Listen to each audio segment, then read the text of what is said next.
तो सारा पब्लिक का धैर्य टूट जाएगा और वो रोड पर उतर जाएगा कि जो आपने कहा वो है कहाँ, दीजिए। समाचार को जनता तक पहुंचने से रोकना, व्यापक जनता तक पहुंचने का मतलब एक एफआईआर करने कि के लिए आप राहुल गांधी को 7 घंटे थाने पर धरना देना पड़ा है। ये बीजेपी की सरकार की मंशा है कि उसको बंद कर दिया। वो भगवान भरोसे है। नमस्कार, मैं रामदुलार, आप देख रहे हैं आवाज में। आज हमारे साथ डॉक्टर चतुरानंद ओझा जी आपको बताएंगे कि आज वर्तमान परिवेश क्या है। और क्योंकि ये लोग छात्र जीवन से ही शिक्षा के संबंध में हमेशा से अपनी आवाज उठाते रहे हैं, जो कुछ भी इन लोगों को लगा, एक पूरी टीम थी इनके साथ, जो भी लगा कि शिक्षा में इस तरह की व्यवस्था है, नहीं होनी चाहिए, या ये व्यवस्था नहीं है, ये होनी चाहिए, उस पर ये लोग अपनी बातें उठाते रहे। यहाँ तक कि समाज में भी गांव जवार के लोगों के लिए या पूरा देश स्तर के लोगों के लिए अगर कोई बात ऐसी रही है कि जो नहीं होना चाहिए या होना चाहिए, उसके लिए इन लोगों ने अपनी बात उठाई है। और सरकार चाहे किसी पार्टी की रही हो, ये लोग लड़े हैं।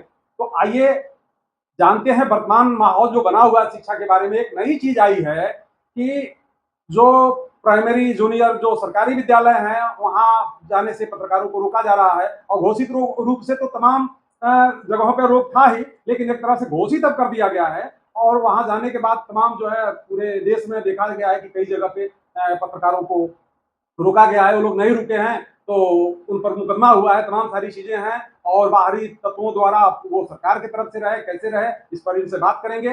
पत्रकारों पर हमला कराया गया है। मेन स्ट्रीम मीडिया तो गांव तक पहुंच नहीं पाती, पहुंचना नहीं चाहती। अब क्या है, बहुत सारी जगहों पे नहीं पहुंच पा रही है। लेकिन जो क्षेत्रीय रिपोर्टर हैं, जो स्वतंत्र रिपोर्टर हैं, या जो यूट्यूबर हैं, वो अपने आसपास की स्थितियों को दिखाना चाह रहे हैं, तो अब उन पे एफआईआर होने लगा है। आइए उस पर बात करते हैं। तो डॉक्टर साहब, हम ये चाहेंगे कि आप हमारे दर्शकों को ये वर्तमान स्थिति पर थोड़ा सा प्रकाश डालें।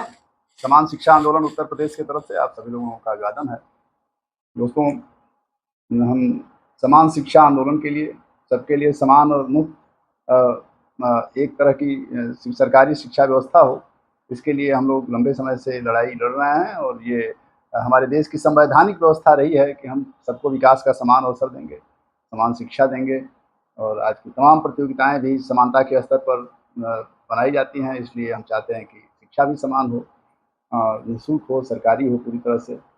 तो आज स्थिति यह बनी हुई है कि शिक्षा दो तरह की बन गई है। एक तो निजी क्षेत्र की शिक्षा है और एक सरकारी शिक्षा है। निजी क्षेत्र में भी जो स्कूली शिक्षा है उसका स्टेटस निजी क्षेत्र का और सरकारी क्षेत्र का अलग है।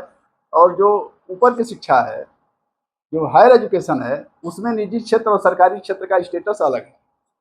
जो प्राथमिक विद्यालयों में लोग अपने बच्चों को निजी क्षेत्र में पढ़ाने के लिए मजबूर हो रहे हैं और सरकारी व्यवस्था को, सरकारी स्कूलों को पूरी तरह से लंबी योजना के तहत सरकार द्वारा बर्बाद किया गया है, आज उसका स्वरूप सामने है। और उच्च शिक्षा में जिस तरह से विश्वविद्यालयों को, और जहाँ अच्छी पढ़ाई होती है, जहाँ जवाबदेही होती है, और जहाँ एक तरह का संस्कार है वहाँ शिक्षा का और लोकतंत्र का, उन विद्यालयों की स्थिति अलग है। और जो प्राइवेट कॉलेज खुले हुए हैं, जिन कॉलेजों में कोई लोकतांत्रिक मूल्य मर्यादा नहीं है, कोई वह शिक्षक और छात्र के बीच के जो और सरकार के बीच के जो रिश्ते हैं, वो रिश्ते कायम नहीं हो पाए हैं।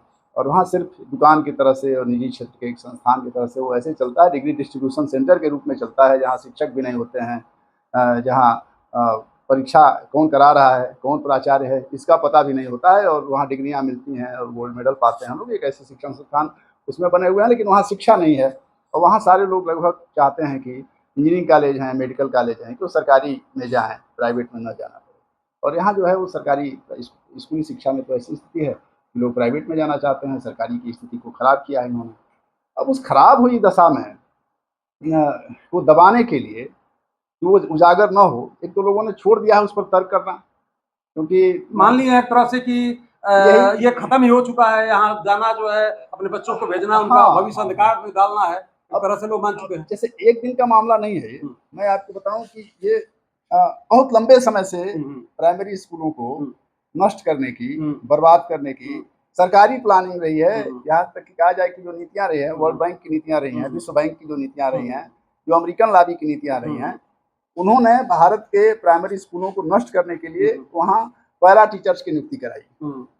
कहा कि वहाँ शिक्षा मित्र जैसा एक पद रख दीजिए, जो ट्रेंड नहीं होगा तो भी हम उसको ऐसा ट्रेंड कर देंगे कि एक मास्टर सिर्फ 100 लोगों को पढ़ा लेगा, सभी क्लासों को पढ़ा लेगा, एक ही कमरे में पढ़ा लेगा। तो ये इन्होंने शुरू किया। अब अपने लिए तो ये प्राइमरी स्कूलों में 2 कमरे बनाते हैं और उसमें शिक्षा मित्र एक कंटेंट रखते हैं, एक मास्टर रखते हैं, और कुल मिला के उसी 2 कमरे में वो 5 कक्षाएं चलती हैं। उसमें घंटी नहीं लगती है, उसमें जो वहाँ का एक एलिट जो क्लास व्यवस्था होना चाहिए, हाँ, वो नहीं है।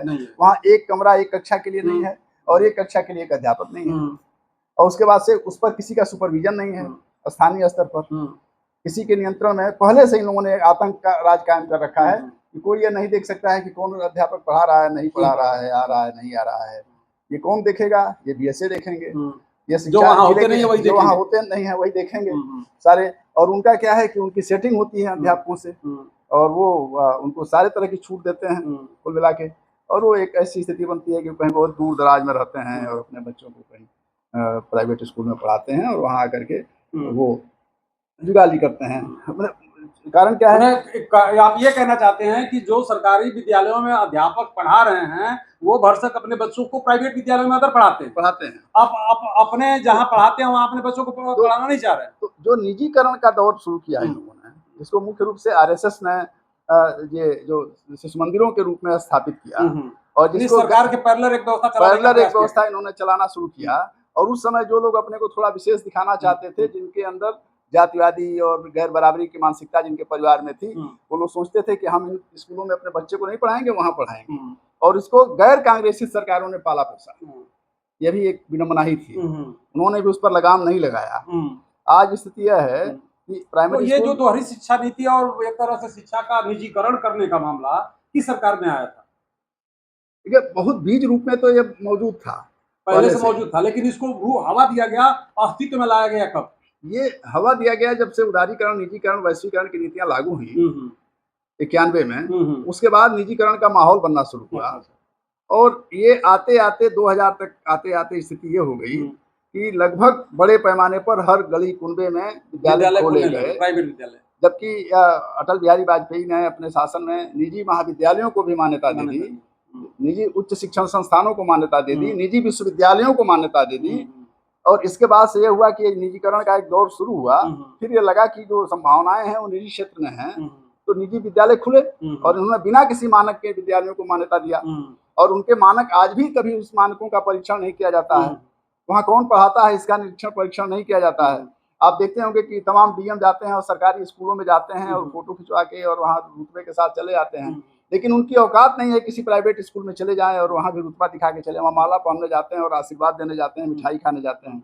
लेकिन वहाँ किस स्थिति में विद्यालय चल रहा है, वहाँ के शिक्षकों का कौन पढ़ाता है, वहाँ किसके बच्चे, वहाँ जो बच्चे पढ़ रहे हैं उनकी क्या समस्या है, वहाँ जो किस तरह से शोषण किया जाता है, किस तरह से फैशन परेड के नाम पर वहाँ बड़ी वसूली की जाती है, और कितना वहाँ का जो दिखाई देता है तामझाम वो किसके शोषण और लूट पर टिका हुआ है, ये जानने की कोशिश नहीं करते हैं कि वो कितना असंवैधानिक है, वहाँ कितना मानक वहाँ शिक्षकों के हैं, वेतन का मानक क्या है, वहाँ लोकतांत्रिक मूल्य मान्यताएं क्या है, वहाँ शिक्षकों की ये छात्रों की स्थिति क्या है, वहाँ अभिभावकों से किस तरह पिटाई करके और जबरिया फीस की वसूली की जाती है। छात्रों के फीस नहीं देने पर यहाँ के देवरिया में कई कॉन्वेंट स्कूल हैं, वहाँ पर झाड़ू लेकर के उनको गेट पे बच्चों को खड़ा करा दिया जाता है, अपमानित किया जाता है। बच्चे अपने घर जाकर रोते हैं और उनके देखा देखी सारे लोग मोटी फीस ले आकर के किसी न किसी रूप में उनको देते हैं। इन सारी प्रक्रियाओं को कहीं यहाँ का नौकरशाही और यहाँ का मंत्री और ये सारे लोग कहीं कोई उजागर नहीं करता है। सबका ध्यान क्या है कि वो फोटो खिंचवाने जाते हैं प्राइमरी स्कूल के रूप में, और आज की स्थिति यह बनी हुई है कि वो प्राइमरी स्कूल को दुरुस्त करने के लिए नहीं जाते हैं। अच्छा, वो जाते हैं कि कैसे देखा जाए कि इस स्कूल को कैसे बंद किया जा सकता है। अच्छा, मतलब ये ऐसा नहीं है कि ये अभी आपके देवरिया जिले में जो नया डीएम आए हुए हैं, ये तमाम सरकारी विद्यालयों का, संस्थानों का लगातार दौरा कर रहे हैं, तो उसको सुधारने के लिए ही न जा रहे होंगे। ऐसा है कि इन लोगों ने जितने विद्यालय बंद किए हैं आप देख रहे हैं, 26,000 विद्यालय मर्जर के नाम पे। मर्जर तो एक शब्द है उनका, बंद करके दूसरे विद्यालय उसको बंद करके वहाँ ताला बंद कर दिया गया। तो कैसे मर्जर हो गया, कौन सी पाइपलाइन लगा दी गई वहाँ, उस स्ट्रक्चर का क्या इस्तेमाल हो रहा है, मर्जर हो गया उसमें। मर्जर तो एक नाम है इनका, अब उनका यह है कि उसको सुंदर सा नाम है, मानवीय मुखौटा जैसा एक नाम बनाते हैं, जैसे अपने क्रूरता को ढकने के लिए भी कुछ मानवीय नाम बनाते हैं। तो ये बनाया हुआ है। मर्जर क्या है, वो बंद किए गए हैं विद्यालय, ताला बंद है। पता चला कितने 90,000 विद्यालय बंद हैं देश भर में। यहाँ 25,000 विद्यालयों को बंद करने की उन्होंने घोषणा कर रखी है, और अभी भी उनकी मंशा है कि अधिकतम को बंद कर दिया जाए। और ये बीजेपी की सरकार की मंशा है कि उसको बंद कर दिया जाए। मैं आपको बताऊं कि जो नई राष्ट्रीय शिक्षा नीति 2020 आई है, यानी कि 2020, उसमें यह तय किया गया है कि इन विद्यालयों को बंद किया जाएगा, और 5 किलोमीटर से लेकर 15 किलोमीटर के दायरे में एक कंपोजिट बड़ा विद्यालय खोला जाएगा। इसके बीच में प्राइवेट स्कूल तो रहेंगे, लेकिन सरकारी स्कूल जो हैं वो सारे बंद किए जाएंगे। तो इन विद्यालयों को बंद करने की इनकी मंशा है। इसमें जो चमकाने उमकाने की कुछ बातें हो रही हैं, वो बजट खपाने और कमीशन जनता को धोखा देने के लिए हो रही हैं, कि चमका करके और उनको नष्ट कर। बहुत चमकते हुए बड़े सुंदर से विद्यालय बंद किए गए। अभी भागलपुर ब्लॉक में हम उन्होंने धरना दिया, देखा बड़ा सा विद्यालय था, बड़ा सा कैंपस था उसका, और उसके बाद से उस विद्यालय को इन्होंने ताला बंद कर रखा था, और उसके बगल में बहुत बड़े एक इंटरनेशनल स्कूल को मान्यता दे रखा है। तो वो विद्यालय चले, इसके लिए 4 विद्यालयों को बंद किया जाएगा। ये काम इन लोगों ने षड्यंत्र के तहत इस काम को किया है। पूंजीपतियों के हवाले शिक्षा की व्यवस्था। अब उसको अगर हम बर्बाद नहीं करेंगे प्राइवेट स्कूल को, सरकारी स्कूल को, तो प्राइवेट स्कूल चलेगा कैसे? अगर सरकारी जिला अस्पताल को हम नष्ट नहीं करेंगे, तो वहाँ के प्राइवेट जो नर्सिंग होम है वो चलेंगे कैसे? तो ये इन्होंने उसको नष्ट किया, और इस नष्ट करने की स्थिति तो यहाँ तक आई कि आपको बताऊं कि ओवरऑल देखा जाए कि कई बार तो गोरखपुर विश्वविद्यालय में यह कहा किसी भी एडेड कॉलेज में बीएड में एडमिशन नहीं होगा, सारे एडमिशन प्राइवेट डिग्री कॉलेजेज में होंगे। अच्छा। ये इस तरह के आदेश आए, और एक साल सिर्फ प्राइवेट कॉलेजों में एडमिशन हुआ, सरकारी में नहीं हुआ। उसमें कोई लेकिन परंतु लगा के और उसको बंद कर दिया गया, उसमें एडमिशन रोक दिया गया। और प्राइवेट में जहाँ कोई नियोजन नहीं है, वहाँ जो है, वहाँ लूट का मशीनरी है वो, और वो बकायदे उनको देता है, कमीशन देता है, तो उसको संचालित किया गया। तो वर्तमान में जो कंडीशन आप बना हुआ है, जो अभी जो जंतर मंतर का प्रोटेस्ट हुआ है, और उससे जहां तक मुझे लग रहा है कि आम जनता में जो भय था वो खत्म हुआ है या कुछ कम हुआ है। उसमें उसके पहले जो ये राहुल गांधी जगह जगह प्रदर्शन कर रहे थे, तमाम सारी कर रहे थे, कांग्रेस के लोग जगह जगह पूरे देश में प्रदर्शन कर रहे थे, और बार बार इनका कहना था राहुल गांधी का कि एक सरकार हवा बनाई हुई है, डर बनाई हुई है। वास्तव में आप जब खड़े होंगे तो ये भागेगी, डरने की जरूरत नहीं है, आपको अपनी बात को रखने की जरूरत है। तो देर से, काफी पहले से ये कहते आ रहे हैं, कांग्रेस पार्टी इस पर प्रयास करती रही है कि लोगों के अंदर से डर खत्म हो। और ये जो प्रोटेस्ट हुआ है, इसके बाद लोगों के अंदर देखा जा रहा है कि जगह जगह प्रदर्शन, यहाँ तक कि जेनजी की बात जो चल रही थी, जेन अल्फा भी जो है प्रदर्शन में उतर गया, भावा भी प्रदर्शन में उतर गया। तो कहीं न कहीं जो कांग्रेस पार्टी प्रयास कर रही थी लोगों के अंदर से भय खत्म करने की, और हर व्यक्ति अपनी बात पूछे, अपना जो भी उसके अंदर आए, जहन में आ रहा है, सरकार से या सरकारी तंत्र से या जो भी जिम्मेदार व्यक्ति है उससे अपना क्वेश्चन कर सके, जो एकदम क्वेश्चन लगभग बंद हो चुका था, ये सामने आया है इस प्रोटेस्ट के बाद, और लोग क्वेश्चन करने लगे। यहाँ तक कि ये जो चीजें आई हैं अभी पूरा भारत में कि पत्रकारों पर, ये विद्यालयों में जाने पर अज्ञात तत्वों द्वारा हमला किया जा रहा है, तो ये क्या मामला है, इसको कैसे देख रहे हैं? देखिए, पहली बात तो यह है कि जैन जी का जो जंतर मंतर का आंदोलन था, उस आंदोलन के वजह से तमाम लोगों के मन में एक उम्मीद जगी है, उत्साह बना है, तात्कालिक तौर पर एक उत्साह बना है। उनको लगा है कि हम भी कुछ कर सकते हैं, पूछ सकते हैं, हमको भी सुधार की प्रक्रिया में भ्रष्टाचार के खिलाफ थोड़ा एक अंगड़ाई लेने की कोशिश की है लोगों ने, और तुरंत उसके खिलाफ सरकार का एक्शन हुआ है।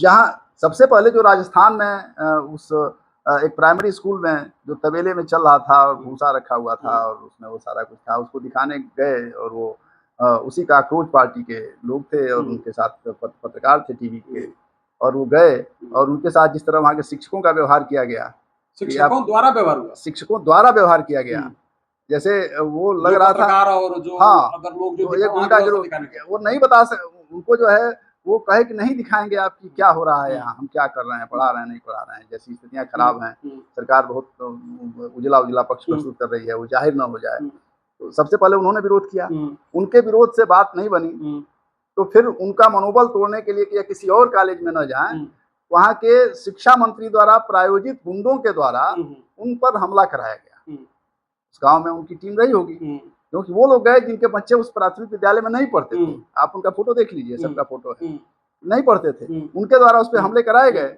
जो सरकारी स्कूलों को चलते हुए नहीं देखना चाहते हैं, उनकी स्थिति को सुधारते हुए नहीं देखना चाहते हैं, वो चाहते हैं कि प्राइवेट स्कूल, हो सकता है प्राइवेट स्कूल के मैनेजरों के पाले हुए लोग हों, वहाँ के मंत्री के लोग हों, सारे मंत्रियों के विधायकों के स्कूल खुले हुए हैं प्राइवेट, उनके लोग हों, तो उनके पास एक पूरा संगठित दस्ता है आक्रमण करने वाला, उसका हमला किया गया उस पर। तो जो उत्साह बना था इनका, ये जो जंतर मंतर आम आदमी का, क्या मतलब यूट्यूबर्स का कुछ लोगों का ही, आम आदमी का बहुत उत्साह नहीं बना। वो जानती है हकीकत क्या है, वो प्राइमरी स्कूल की हकीकत भी जानती है, थाने की हकीकत भी जानती है, तहसील की हकीकत भी जानती है, विश्वविद्यालय निजी महाविद्यालय की हकीकत भी जानती है।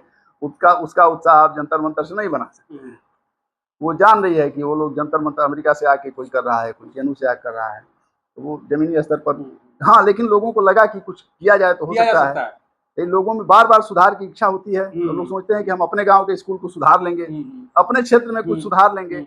लेकिन जो आप सुधार के लिए निकलते हैं और जो आप एक सिस्टम के चोर को और एक कमी को पकड़ने की कोशिश करते हैं, क्यों पूरी मशीनरी, इस देश की सेना, इस देश की जुडिशरी आपके खिलाफ खड़ी हो जाती है। प्राइमरी स्कूल में, आपके गांव में, किसी भी गांव में जो प्राथमिक विद्यालय हैं, उसकी जो अनियमितताएं हैं, उसको दिखाने अगर आप जाएंगे तो आपके खिलाफ FIR होगा, और वो तमाम धाराएं लगाई जाएंगी जिन धाराओं की आप कल्पना नहीं कर सकते हैं। वहाँ के महिलाओं के द्वारा आप पर आरोप लगवा दिया जाएगा, वहाँ के सफाई कर्मियों के द्वारा आप पर आरोप लगवा दिया जाएगा। जो लोग सरकारी तनख्वाह पा रहे हैं, उनको लग रहा है कि वो उनके द्वारा आप पर आरोप लगवा दिया जाएगा, फर्जी आरोप लगवा दिया जाएगा। ये एक बहुत बड़ी बात आप कह रहे हैं, ये हमने अनुभव किया है, ये हम लोगों ने देखा है अपने गाँव में। एक बिना काम किए हुए प्रेरक को हमने तनख्वाह, उसके फर्जी चेक पर दस्तखत नहीं किया, और उसके खिलाफ, उसके द्वारा प्रशासन ने मिल के हमारे खिलाफ FIR कराया, हमारे यहाँ गाँव के प्रधान खिलाफ, और उसके बाद से उस पर चार्जशीट भी लगा दिया कि इन्होंने दस्तखत क्यों नहीं किया, उसने काम नहीं किया था, उन्होंने दस्तखत नहीं किया, उसकी नियुक्ति भी हमने नहीं किया था। आप उसको दे सकते थे, लेकिन उसके वजह से हमको हाईकोर्ट जाना पड़ा, हमारे यहाँ के प्रधान को, और हाईकोर्ट में अभी भी मुकदमे इस तरह के चल रहे हैं, और जिसमें कोई हमारा, जिसने ना हमने कुछ लिया उससे, हमारे पास गमन भी नहीं है, हमने चेक दिया नहीं फर्जी, कोई उसको रोका उसको कि फर्जी, जिनको दिया जाना था, जो काम की थी महिलाएं, लड़कियां, उनका हक मार करके दूसरे मजबूत लोग जो वहाँ के वो थे, उनको उनको दे रहा था BS से, हमने नहीं देने दिया, हमारे गांव के प्रधान ने नहीं देने दिया, उस पर FIR हो गया, चार्जशीट भी लग गई, और उसके बाद से मुकदमा भी उस पर ये कर दिया गया। तो आप क्यों जाएंगे? आपको बताएं कि सारे जनरली बात आप कह रहे हैं कि कुछ भी अगर सिस्टम के खिलाफ करने अगर जाएंगे, सिस्टम के मंशा के खिलाफ करने जाएंगे, चाहे वो गलती हो रहा हो, तो आपको जो है किसी न किसी रूप से उलझा दिया जाएगा। क्योंकि आज जो भ्रष्टाचारी ताकतें हैं, जो आज का पूरा मशीनरी है, वो इस तरह से चोरों के साथ खड़ा है कि आप उस पर उंगली उठाएंगे तो वो दार्श अगर दिखाने की आप कोशिश करेंगे तो वो आपके खिलाफ उतर आएगा। आज देखिए आप, तमाम हमले हुए, जादवपुर यूनिवर्सिटी में अभी हमला हुआ, वहाँ JNU जैसे बड़े प्रतिष्ठित संस्थान में नकाबपोश लोगों के द्वारा हमले कराए गए और वहाँ छात्रों को पिटवाया गया, किसी की गिरफ्तारी नहीं हुई। आपने देखा जामिया में हॉस्टल में घुस के और नकाब पहनकर सत्ताधारी वर्ग के गुंडे जा करके और यूनिवर्सिटी में हमला कराए, किसी पे हमला नहीं हुआ। और जो सिर्फ फोटो खींचने जाता है, बस एक उजागर करता है उनकी अनियमितता को, तो वो अनियमितता क्यों है, वहाँ वो गंदगी क्यों है, उसके खिलाफ कार्रवाई न करके पहले क्या होता था, यही तो है, पहले क्या होता था कि आप अगर उजागर करते थे एक कमी को, तो तुरंत उस पर कार्रवाई हो जाती थी। आपने देखा कि भाई अभी देवरिया जिले में, अभी 2 दिन की बात है, रविवार के दिन ही एक पत्रकार गए गौरी बाजार में, एक गांव में प्राइमरी स्कूल था, तो वहाँ उस पूरे भीतर में कूड़ा था, शौचालय के सामने जो है वो सब टूटा हुआ था, उसमें कोई नहीं जाता था, वहाँ यूरिनल बना हुआ के रूप में वो इस्तेमाल हो रहा था, उसके गेट पर दिखा दिया उन्होंने। उसके बाद DM ने उस पर FIR करा दिया। DM ने यह नहीं कहा कि आखिर ये स्थिति इस विद्यालय की क्यों है, BSA को नहीं बुला के पूछा कि ये क्यों है, हम इसको तो तुरंत ठीक कराएंगे, ये वादा नहीं किया। उस पत्रकार का धन्यवाद नहीं दिया कि आपने इस कमी को दिखाया, जबकि रोज जाके घूम रहे हैं जिन विद्यालयों में। जांचने क्या जा रहे हैं? जब कमियों को दिखाने वाले पर अगर FIR हो रहा है, तो फिर ये जांचने क्या जा रहा है? ये जांचने के नाम पर उन विद्यालयों की स्थिति देखने जा रहे हैं। ऐसा विद्यालय तो नहीं है जो पढ़ाने लायक बच गया हो, ये जांचने जा रहे हैं।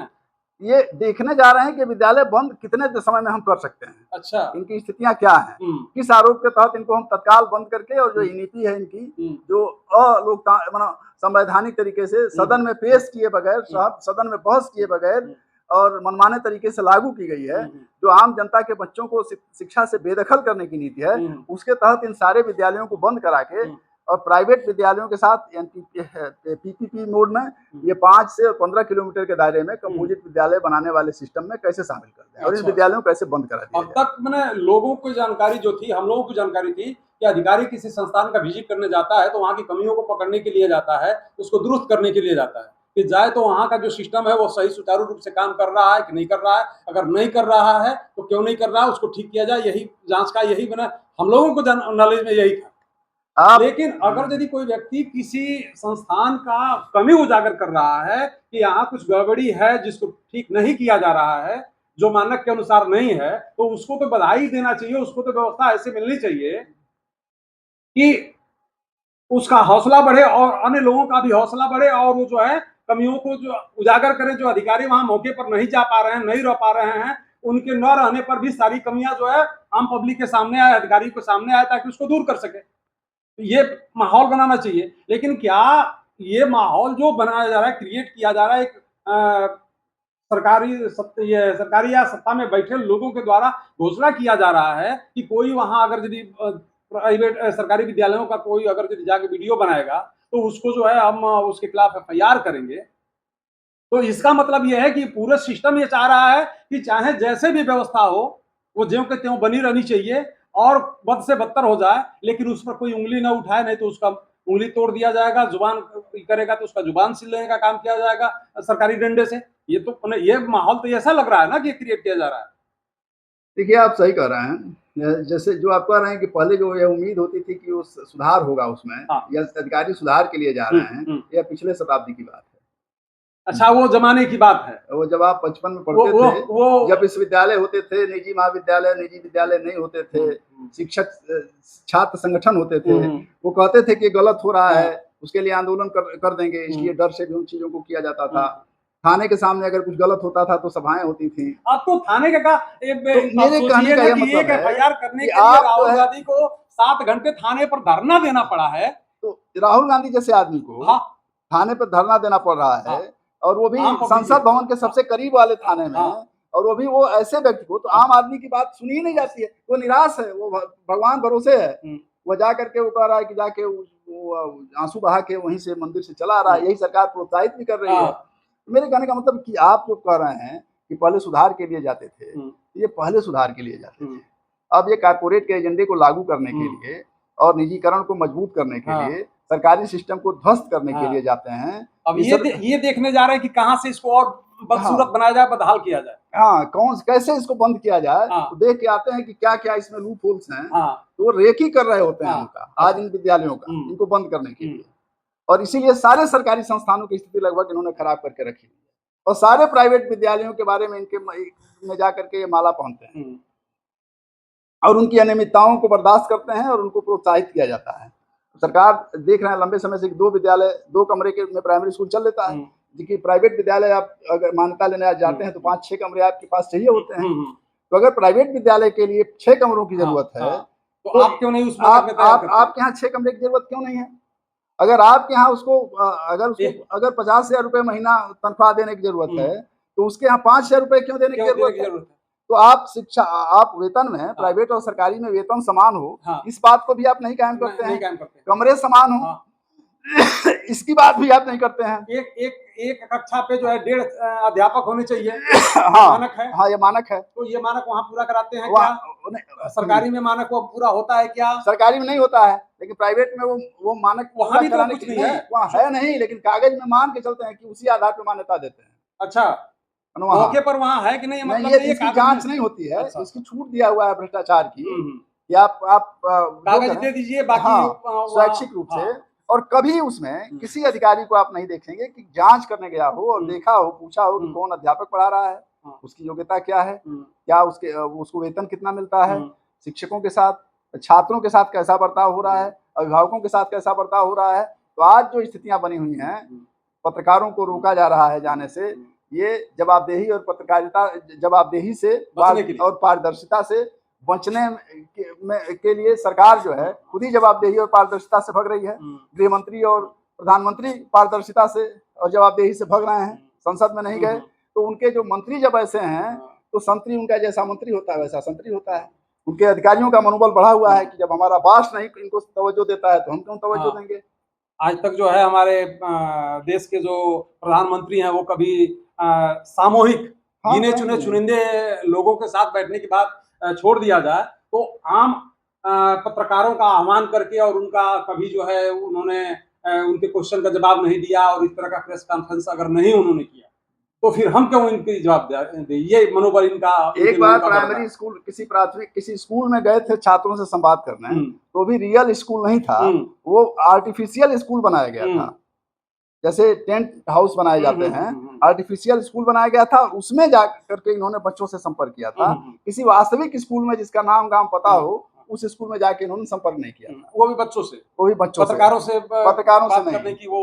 तो जवाबदेही से जब पूरी सरकार भाग रही है, पारदर्शिता से भाग रही है, तो पूरे तंत्र में वो बीमारी फैली हुई है और पूरा तंत्र इनका मनोबल बढ़ा हुआ है। और यह जनता के प्रति, जिसको कहते हैं कि सबसे बड़ा लोकतंत्र है, अपनी जवाबदेही को से बचने के लिए इस तरह के कहा जाए कि इस तरह के आदेश लागू कर रहे हैं कि पत्रकारों को हम कहीं। मुझे ऐसा लग रहा है कि जैसे बहुत सारे जो लोग हैं, जो बुद्धिजीवी वर्ग के लोग हैं, वो सारी चीजों को समझ रहे हैं, जान रहे हैं और नेशनल स्तर पर भी, वर्ल्ड स्तर पर भी चीजों को समझ लेते हैं अपने स्रोतों द्वारा।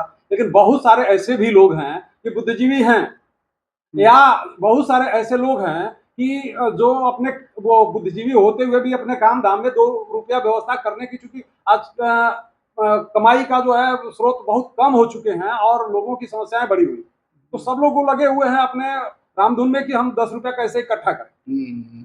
तो कुछ सीमित एरिया में है, उससे बाहर की जानकारी वो अगर नहीं रख रहे हैं, तो मुझे ये लग रहा है कि ये जो जनरलाइज करने के मामले को रोका जा रहा है कि जगह जगह से चारों तरफ अगर यदि मामला जनरलाइज हुआ और सोशल मीडिया पर जो चीजें आ गई, क्योंकि सोशल मीडिया की बात तो प्रधानमंत्री भी मान रहे हैं, इसलिए अब तक जो है टेलीविजन पर आया करते थे, लेकिन जो है खुद ही रील बनाना और खुद ही जो है वो सोशल मीडिया पर आना, इसका मतलब उनको ये लग गया है कि लोग टेलीविजन नहीं देख रहे हैं, देखने वालों की संख्या बहुत कम हो गई है, इसलिए सोशल मीडिया पे आ रहे हैं। और सोशल मीडिया पे कमियों को अगर डाल दिया जाएगा तो लोगों को, मैंने जहां तक ये जो सारा एक्शन लिया गया है, लोगों को ये लग रहा है कि अगर यदि कहीं एक जगह कोई गड़बड़ी होगी तो वो लोग सोच रहे होंगे कि बस हमारे ही वहां की गड़बड़ी है, बाकी यहाँ गड़बड़ी नहीं है।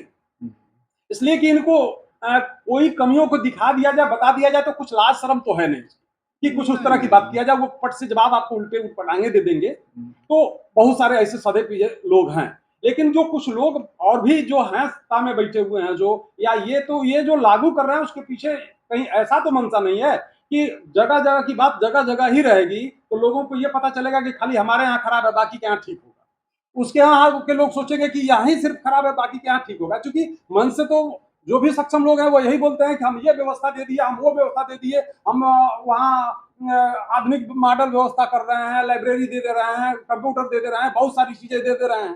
तो लोगों को लगेगा सिर्फ हमारे वहां नहीं मिला है, बाकी लोगों के वहां सुचारू रूप से है, तो देर सवेर हमारे वहां भी आएगा। तो लोग धैर्य बना करके अस्थिर रहेंगे, रोड पर नहीं उतरेंगे अपने अधिकारों के लिए। लेकिन जब चारों तरफ ये चीजें उठने लगेगी और आम पब्लिक में जाएगा, तो सारा पब्लिक का धैर्य टूट जाएगा और वो रोड पर उतर जाएगा कि जो आपने कहा वो है कहाँ, दीजिए।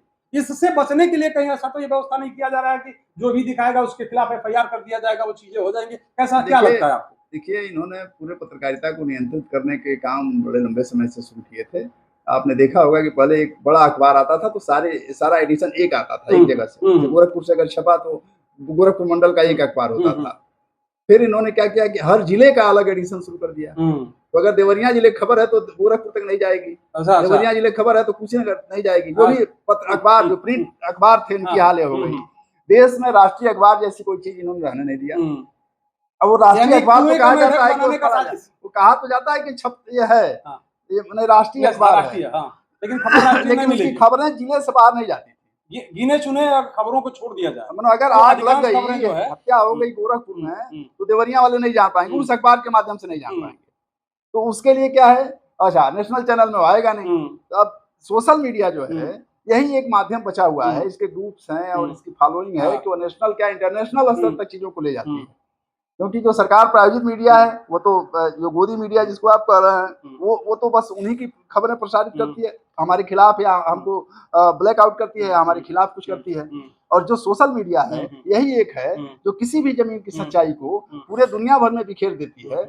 उस पर भी नियंत्रण लगाने का काम इन्होंने किया है, उस पर भी मिटाया है। ढेर सारे जो कंटेंट इनके खिलाफ जा रहे थे उसको मिटाया है, रीचें उसकी कम की गई हैं और उसको नियंत्रित करने का प्रयास किया गया है। और उसी रूप में कि इन यूट्यूबर्स को और इन पत्रकारों को वो फोटो न दिखाने दिया जाए, FIR करा करके उन पर दबाव बना करके समाचार को जनता तक पहुंचने से रोकना, व्यापक जनता तक पहुंचने से रोकना। जो आपने कहा कि वो लोग सब तक बातें ना पहुंच पाए, सब लोग सोचें कि सिर्फ हमारे यहाँ गड़बड़ है, सिर्फ मैं ही बीमार हूँ और कोई बीमार नहीं है, सारा दुख मेरे ही पास है, इसके लिए मैं खुद ही दोषी हूँ या सिस्टम दोषी नहीं है। ऐसा माहौल बनाने के लिए इन लोगों ने प्रयास किया। जो आखिरी एक रणस्थली मचा हुआ था सोशल मीडिया, इस पर लगाम लगाने की कोशिश कर रहे हैं। यह इनके वही अलोकतांत्रिक अपारदर्शी। तो क्या इसको एक पायलट प्रोजेक्ट भी मान लिया जा सकता है क्या कि ये पायलट प्रोजेक्ट के तहत ये कभी प्राइमरी विद्यालयों और जूनियर विद्यालयों पर काम करने को रोक करके FIR किया जा रहा है कि देखा जाए कि कहीं जनता इसके विद्रोह में तो नहीं उतर जा रही है। धीरे धीरे सभी जगहों पर जो है रोक लगा दिया जाएगा कि सोशल मीडिया वाले लोग किसी भी तंत्र पर जो है काम नहीं करें, कहीं कोई दिखाएंगे तो इनको रोक दिया जाएगा। ये पायलट प्रोजेक्ट के तहत देखना के रूप में देखा जाना चाहिए क्या इस चीज को? देखिए इनकी एक सुनिश्चित परियोजना है, या भीतर से भी उसको तोड़ रहे हैं और बाहर से भी दबाव बनाने की कोशिश कर रहे हैं। आप चले जाइए, इस पर अगर शिक्षा विभाग में सफल हो जाते हैं तो बाकी जगहों पर भी ये लागू कर सकते हैं। बाकी जगहों पर लागू किए हुए हैं, तो शिक्षा व्यवस्था में भी लागू किए हुए हैं। आप जाएंगे जिले में जाएंगे, पुलिस अधीक्षक कार्यालय में जाएंगे तो आपका मोबाइल बाहर रखवा दिया जाता है। तमाम ऑफिसेज में जाएंगे तो मोबाइल बाहर रखवा दिए जाते हैं। उनके पास सारे आपको ट्रैप करने के सारे माध्यम मौजूद हैं, लेकिन उनके अव्यवस्था को या उनकी सच्चाई को उजागर करने के लिए आपको निहत्था कर दिया जाता है कि आप न कर पाए। तो ये पूरा तंत्र सुनियोजित तरीके से चल रहा है कि कारपोरेट की लूट को और भ्रष्टाचार को कैसे आप दिखा ना सकें, जनरलाइज ना कर सकें और जनता अकेली पड़ी रहे और वो सामूहिक लड़ाई के पक्ष में खड़ी ना हो सके। जो लोकतंत्र को बचाने की लड़ाई है, शिक्षा को बचाने की लड़ाई है, चिकित्सा को बचाने की लड़ाई है, मनुष्यता को बचाने की लड़ाई है, उसमें पूरा मानवीय दखल ना हो सके।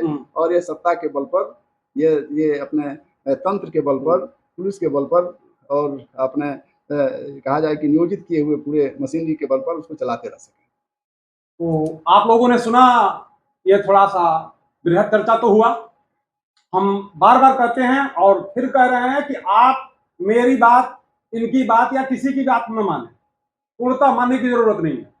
सुने जरूर, सबकी बात सुने और अपने विवेक से उस पर मनन करें, मंथन करें और अपने आसपास हो रही घटना, वर्तमान में और पीछे की जो घटनाएं हैं उनको देखिए, सोचिए, समझिए और इन बातों से मिलाइए और अपने बुद्धि विवेक से निर्णय लीजिए। समय रहते अगर यदि आपने निर्णय नहीं लिया, विलंब हो गया, तो फिर जान लीजिए कि आप निर्णय नहीं ले पाएंगे, निर्णय लेने की स्थिति में भी नहीं रह जाएंगे। इसलिए समय से जगिए और क्या आप कर सकते हैं वह खुद ही सुनिश्चित करिए और उसको करने का प्रयास करिए। नमस्कार, जय हिंद, जय भारत, जय जवान, जय किसान।